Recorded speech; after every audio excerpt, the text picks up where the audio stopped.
Because we don't know where the novel coronavirus came from yet, the conspiracy theories fill the void. I'm telling you, the Chi-Coms are trying to weaponize this thing. Conservative talk show host Rush Limbaugh with zero proof suggesting a Chinese bioweapon lab is to blame. A Chinese official tweeting it might be U.S. Army who brought the epidemic to Wuhan. But to find the real source of this pandemic, it's best to leave it to science. CNN has spoken to a half dozen virus hunters who right now say anyone who claims they know the exact source of the novel coronavirus is guessing. Did it come from bats? Most likely. Chinese researchers have already determined the coronavirus is 96% identical at the whole genome level to a bat coronavirus.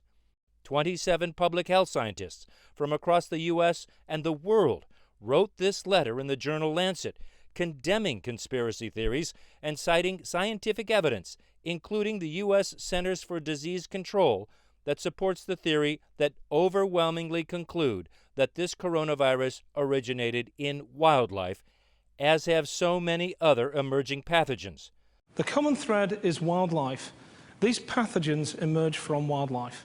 One of those scientists is one of the most preeminent virus hunters in the world, Peter Daszak. Because we'd been doing this work in China for 10 years, we had a whole series of genetic sequences of viruses we've found with our colleagues. So when they got a new virus in people, because of COVID-19, they could compare it to what they'd seen in bats. So they knew straight away, this is likely a bat origin virus. And because it has that 96% comparison rate to what was actually in a bat, that's why you're saying it's very, very likely this did come from a bat, although we don't know where this strain actually came from. We're very confident that the origin of COVID-19 is in bats. We just don't know where exactly it originated. That's what we need to do now. Oh, just a cat. It is a genetic detective story. Researchers will trace the virus that is killing thousands to a yet-to-be-captured bat in the wild, to a potential animal that became the crossover vehicle for COVID-19. Yes, the virus could have transferred directly from bat to human, but most likely, says Daszak, it was bats infecting farmed animals, the animals brought to market alive and kept with people in one of the most perfect incubators for viral infection, the Chinese wet market. This huge diversity of animals live in cages on top of each other with, a pile of guts that have been pulled out of an animal and thrown on the floor. As you walk towards the stalls, you slip on feces and blood.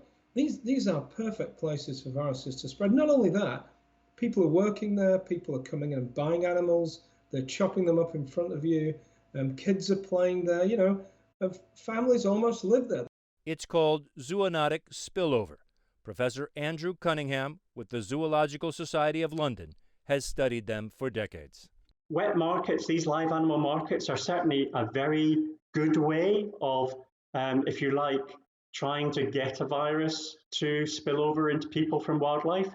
They're susceptible to getting viruses or other pathogens from the environment or from other animals that they wouldn't naturally come into close contact with, again, because they're stressed. And then they can become virus factories and they're in close contact with human beings in the markets, and they're butchered in the markets by people in relatively unhygienic conditions.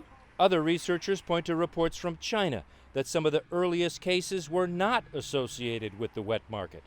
And then there's this theory, widely debunked, this paper from 2 Chinese researchers that says it is plausible that the virus leaked accidentally from one of 2 labs near the Wuhan seafood market.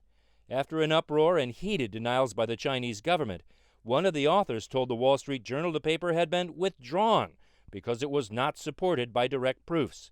Experienced virus hunters Daszak and Cunningham say the theory is bunk. People don't keep bats in captivity. Complete baloney. We don't need to invoke conspiracy theories. It's just basic biology. Tensions between the U.S. and China over the origins of the virus and accusations of misinformation from both sides are slowing the work of the virus hunters, who are grounded by the same travel restrictions that have crippled the world. That is concerning, because without knowing where it came from, there is still a chance that original host species is spreading it.